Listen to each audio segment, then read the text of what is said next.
నమస్కారం అండి. ఈరోజు షుగర్ వ్యాధిలో మనకు చాలామంది డైట్ గురించి అడుగుతుంటారండి.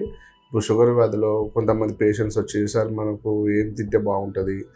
అందులో ఏది మనకు చాలా ఉపయోగకరంగా ఉంటుందని" అడుగుతుంటారు. మెయిన్‌గా మనకు డేట్స్ అంటారు చాలామంది. "సార్ మాకు డేట్స్ ఖర్జూరం తినొచ్చా షుగర్ వ్యాధి ఉన్నవాళ్ళు? ఖర్జూరం తింటే షుగర్ ఏమైనా పెరుగుతుందా? అది స్వీట్‌గా ఉంటది కదా! మరి అది తింటే షుగర్ పెరిగి మళ్ళీ వేరే కాంప్లికేషన్స్ వస్తాయని అడుగుతున్నారండి.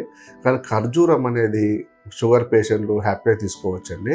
ఎందుకంటే ఇప్పుడు ఖర్జూరంలో, డేట్స్‌లో మనకు మినిమమ్ ఒక 20 క్యాలరీస్ నుంచి 25 క్యాలరీస్ ఉంటుంది ఒక డేట్‌లో.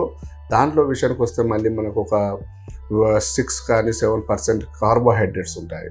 కాబట్టి మనకు అంత కార్బోహైడ్రేట్స్ ఎక్కువగా ఉండవు డేట్స్‌లో.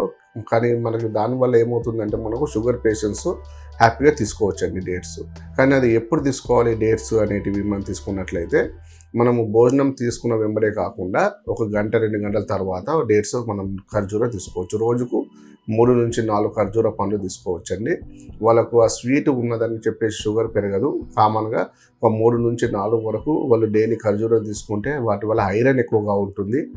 దానివల్ల మనకు బీపీ కంట్రోల్ అవుతుంది. షుగరు చాలా ఎక్సలెంట్‌గా కంట్రోల్ అవుతుంది. దాంతోపాటు ఇది ఫైబర్ ఎక్కువగా ఉంటుంది కాబట్టి డైజెషన్ బాగా అవుతుంది. మోషన్ కూడా చాలా ఫ్రీగా అవుతుందండి. ఇంకా దాంట్లో యాంటీ ఆక్సిడెంట్స్ ఉంటాయి కాబట్టి ఫ్యూచర్ క్యాన్సర్స్ కూడా రాకుండా ఉంటాయి వాళ్ళకు.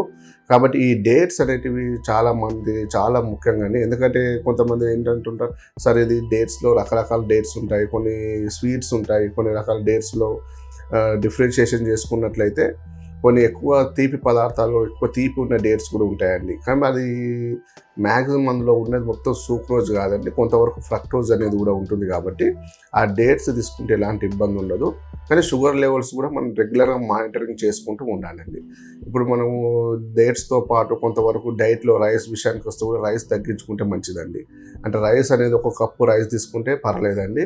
2-3 కప్పులు రైస్ తీసుకుంటే మళ్ళీ కార్బోహైడ్రేట్స్ ఎక్కువగా ఉంటాయి. కాబట్టి కార్బోహైడ్రేట్స్ ఎక్కువగా పెరిగిపోవడం వల్ల మనకు ఇన్సులిన్ రెసిస్టెన్స్, అంటే ఇన్సులిన్ అనేది ఎక్కువగా ఉత్పత్తి కాకుండా ఉంటుంది మన బాడీలో. దానివల్ల మళ్ళీ షుగర్ అనేది పెరిగే అవకాశాలు ఉంటాయండి. కాబట్టి రైస్ అనేది తీసుకోవద్దంటాము. ఆ రైస్ ప్లేస్‌లో వేరే ఫుడ్ ఏదన్నా మనకు కాంప్లెక్స్ కార్బోహైడ్రేట్స్ అనేటివి ఉంటాయి. అంటే మనకు దంపుడు బియ్యం కానీ, బ్రౌన్ రైస్ కానీ, మిల్లెట్స్ కానీ, అరికెలు కానీ, సాములు కానీ ఇలాంటివి మనం తీసుకోమంటాము. దానివల్ల ఏమవుతుందంటే మనకు ఎక్కువ కార్బోహైడ్రేట్స్ అందులో ఉండవు. కాబట్టి అందులో ఎక్కువ రిచ్ ఫైబర్ ఉంటుంది కాబట్టి అది డయాబెటిక్ పేషెంట్స్‌కు షుగర్ చాలా మంచిగా కంట్రోల్ అవుతుందండి. కాబట్టి మనకు మెయిన్‌గా విషయానికి వస్తే డేట్స్ హ్యాపీగా తీసుకోవచ్చు. కానీ లిమిటెడ్‌గా తీసుకుంటే మాత్రం మన షుగర్ వ్యాధి అనేది మనకు పెరగకుండా ఉంటుంది. మంచి కంట్రోల్‌లో ఉంటుంది. దాంతోపాటు మనకు బీపీ కానీ పెరగకుండా ఇన్ ఫ్యూచర్‌లో మన క్యాన్సర్ సంబంధించిన కణాలు కానీ డెవలప్ కాకుండా ఉంటాయండి. నమస్కారం.